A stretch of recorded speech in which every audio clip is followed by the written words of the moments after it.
उनके बड़े पढ़े लिखे नेपाल के लोग हैं, वो कहते हैं मोदी है ना, मोदी जैसा यहाँ पे सरकार चाहिए। मोदी जैसा सरकार होता ना, ये नेपाल यहाँ नहीं रहता। यहाँ पे ये नेपाल सबसे आगे रहता है, विश्व का सबसे आगे रहता है। ये जो एहतजाज है इसके अंदर मेजरली नौजवान, खुद वो नेपाल मोदी जैसे नेता की डिमांड कर रहा है बॉस, और इसको कहा जा रहा है जेन जी प्रोटेस्ट नाम दिया गया है। हमारे मतलब एक वहां पे इंडियन प्राइम मिनिस्टर है, हमारे देखें एक भी इनमें से मैच नहीं कर सका परफॉर्मेंस। यहाँ सारी पॉलिटिकल एलिट ही फारिग हो गई। ये दो तस्वीरें मैं स्क्रीन पे पेश करने जा रहा हूं, जरा देखिए कि हमारा लीडर चाइनीज प्रेसिडेंट से कैसे मिल रहा है और इंडियन प्राइम मिनिस्टर की सूरत अहवाल क्या है। ये हमारे वाला मांगत करप्शन हमारे यहाँ चल रही है, जिस तरह से हमारे यहाँ लोगों को रोका जाता है। इस वक्त इक्तदार के ऐवानों में, पावर कॉरिडोर्स में बड़े बड़े ताकतवर लोग आराम से नहीं सो रहे और उनकी नींदें हराम हो चुकी हैं। ये जो हम देख रहे हैं खित्ते में एक के बाद एक मुल्क, वहां पर नौजवानों की अपराइजिंग खास तौर पर हो रही है। इसके पीछे फैक्टर्स क्या है? क्या ये तशवीशनाक है? और पतलूने, ट्राउजर, शलवारें सब कुछ गीली हो चुकी हैं। करप्शन के भी इल्जामात थे, मिस गवर्नेंस के इल्जामात थे, मुबैना तौर पर हुकूमत के ऊपर करप्शन के इल्जामात भी थे, जिसको कहा जा रहा है कि नौजवान समझते हैं पाकिस्तान के हालात उन मुल्कों से कहीं ज्यादा खतरनाक हैं और उनकी नींदें इसलिए हराम हो चुकी हैं कि इनकलाब इस वक्त पाकिस्तान की सरहदों में किसी भी लम्हे दाखिल हो सकता है। जय हिंद दोस्तों, फनतंत्र में आपका स्वागत है। हाल ही के दिनों में नेपाल में जेन जी के द्वारा बहुत ही बड़ा प्रोटेस्ट चल रहा है। लोग अपने हक की मांग के लिए सड़क पर उतर गए हैं। पूरे देश में प्रदर्शन बेकाबू हो चुका है। लोगों के द्वारा संसद भवन, राष्ट्रपति भवन जैसे वीवीआईपी संस्थानों को आग के हवाले कर दिया गया है। वहां के प्रधानमंत्री, राष्ट्रपति और गृह मंत्री को दौड़ा दौड़ा कर पीटा जा रहा है। किसी तरीके से वहां के आर्मी के जवान राष्ट्रपति और प्रधानमंत्री को उस घटना स्थल से हेलीकॉप्टर की मदद से बाहर निकाले। इस घटना के दौरान लोकल पुलिस के द्वारा प्रदर्शन को काबू करने के लिए गोली भी चलाई गई, जिसमें 10 से 15 की संख्या में लोगों की मौत भी हुई है। इस प्रदर्शन के पीछे का मुख्य कारण था बेरोजगारी, महंगाई, करप्शन तथा अव्यवस्था। वहां के सरकार के द्वारा देश में इतनी करप्शन बढ़ चुकी थी कि लोग 2 वक्त की रोटी नहीं जुटा पा रहे थे। बेरोजगारी चरम पर था। जब मीडिया के द्वारा लोगों का डिमांड पूछा गया तो लोगों ने बोला कि हमें मोदी जैसा सरकार चाहिए जो देश को सही से चला सके और बेरोजगारी और करप्शन को दूर कर सके। नेपाल में पीएम मोदी का पॉपुलैरिटी देख पाकिस्तान के लोग भी मोदी का फैन हो गए। तो चलिए देखते हैं कि मोदी की इस पॉपुलैरिटी को लेकर पाक मीडिया का क्या है रिएक्शन। यहाँ ये हुआ है कि यहाँ सारी पॉलिटिकल एलिट ही फारिग हो गई। जो इधर का था वो भी फारिग, जो इधर बैठा था वो भी फारिग, जो इसके मुकाबले में था वो भी फारिग। पूरी एलिट, पूरी की पूरी पॉलिटिकल एलिट फारिग हो गई। उन्होंने के सारे नौजवान के सारे चोर हैं, ये आपस में मिले हुए हैं और इनमें से हर आदमी 3-3, 4-4 दफा जो है वजीर आजम, उस सबको साफ कर दिया उन्होंने।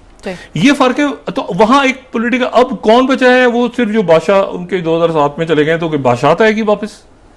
तो अब एक अजीब सूरत बन गई, क्योंकि वो उनके बड़े पढ़े लिखे नेपाल के लोग हैं और मसला ये है कि वो क्या बादशाह को कबूल करेंगे इस वक्त? ये तो इसके बाद ये बच्चा हो, तो वो अब एक अजीब सूरत डेवलप हो गई है।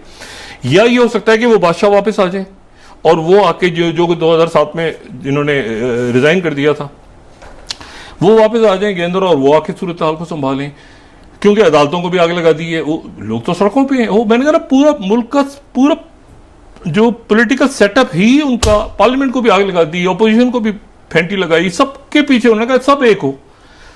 अच्छा, फिर पुलिस के दरमियान में काबू पाने में नाकाम। ये इतनी तेजी से हुआ है। जायजा, इस वक्त इक्तदार के ऐवानों में, पावर कॉरिडोर्स में बड़े बड़े ताकतवर लोग आराम से नहीं सो रहे और उनकी नींदें हराम हो चुकी हैं। और उनकी नींदें इसलिए हराम हो चुकी हैं कि इनकलाब इस वक्त पाकिस्तान की सरहदों में किसी भी लम्हे दाखिल हो सकता है। और उसकी वजह यह है कि गिरदोपेश के हालात व वाक़यात ये बता रहे हैं कि पाकिस्तान के हालात उन मुल्कों से कहीं ज्यादा खतरनाक हैं जिन मुल्कों में अवाम का गैज़ो गज़ब निकला सड़कों पर, और न ही किसी ने अपनी जान की परवाह की, न माल की परवाह की, बल्कि जालिम हुक्मरानों को उठाकर बाहर फेंक दिया। और 4 मुल्कों में ये वाक़यात रूनुमा हो चुके हैं, जबकि इनमें से नेपाल, बांग्लादेश, श्रीलंका और अफगानिस्तान का ताल्लुक पाकिस्तान के हमसाया ममालिक या फिर जनूबी एशिया से है। इसलिए जनाब दरूने खाना बहुत कुछ हो रहा है और पतलूने, ट्राउजर, शलवारें सब कुछ गीली हो चुकी हैं। और ये इसलिए गीली हुई हैं क्योंकि मामला तो एक ही तरह के होते हैं, इंसानी रवैये एक ही होते हैं और इंसानी सोच भी एक ही होती है। जो नौजवान श्रीलंका का है वही नौजवान पाकिस्तान का भी है। उससे कहीं ज्यादा खतरनाक नौजवान जो कि अपने हकूक के लिए खतरनाक हैं, अपनी शहरी आज़ादियों के लिए खतरनाक हैं, वो पाकिस्तान में भी मौजूद हैं। करप्शन हमारे यहाँ चल रही है, जिस तरह से हमारे यहाँ लोगों को रोका जाता है, जिस तरह हमारे यहाँ जो कुछ गलत चीजें हो रही हैं उसके लिए अगर हमारी पब्लिक भी बाहर निकलती तो शायद यहाँ भी कुछ चेंज आता। लेकिन कैसे देख रहे हैं आप इस वक्त नेपाल में जो कुछ चल रहा है और नेपाल में जिस तरह से चेंजेस आए हैं और यहाँ तक कि रिजाइन करना पड़ गया वहाँ के कई मिनिस्टर्स को? जी बिल्कुल, पहले तो उनके मिनिस्टर्स ने 3 मिनिस्टर्स ने रिजाइन किया और आफ्टर दैट फाइनली उनके प्राइम मिनिस्टर को भी रिजाइन करके और भागना पड़ा वहां से। ऐसे नहीं हुआ, इसके पीछे उन्होंने तो क्योंकि सोशल मीडिया इस वक्त पाकिस्तान में भी, यार जो आपको पता है कि पाकिस्तान में भी सोशल मीडिया के ऊपर ही बात हो रही, जो थोड़ी बहुत हो रही है वो सोशल मीडिया पे हो रही है। सेम लाइक दैट नेपाल में भी था। नेपाल एक मतलब इतना बड़ा मुल्क नहीं है, पॉपुलेशन भी इतनी नहीं है, छोटा मुल्क है, लेकिन लाजमी सी बात है वहां पे लोग रहते हैं ना, कोई ऐसे तो नहीं है कि कोई मतलब जानवर थोड़ी रहते हैं कि मतलब आप कुछ भी करेंगे उनके साथ तो वो बोल नहीं सकते, इंसान तो बोल सकता है। तो उन्होंने मतलब कहा पहले इन्होंने बैन कर दिया, क्योंकि किसी भी हुकूमत का ना, दुनिया की कोई भी हुकूमत हो, वो अपनी गलतियों को छुपाने के लिए पहला वार इस चीज पे करते हैं। पहले होता था न्यूज़पेपर, रेडियो, टीवी, अखबारात थे, फिर उसके बाद सोशल मीडिया भी इस दौड़ में शामिल हो गया।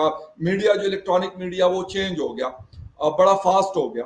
तो उन चीजों को चले, मेन जो इलेक्ट्रॉनिक मीडिया होता है उसको तो कंट्रोल करना इसलिए आसान होता है कि आप बस ठीक है उनके मतलब कहीं ना कहीं से आप उनको वो कर देते हैं कि जी आपके इश्तिहार नहीं देंगे, ये नहीं देंगे, वो नहीं देंगे, वो चुप हो जाते हैं। सोशल मीडिया के ऊपर इंडिविजुअल कैपेसिटी में आपका अपना कोई फेसबुक, ट्विटर या कोई इंस्टा अकाउंट है, मेरा अपना है, यानी हम 240 मिलियन यहाँ पे रहते हैं तो चले सबकी बात नहीं कर रहा, लेकिन मेजॉरिटी लोगों का कम से कम फेसबुक अकाउंट जरूर है।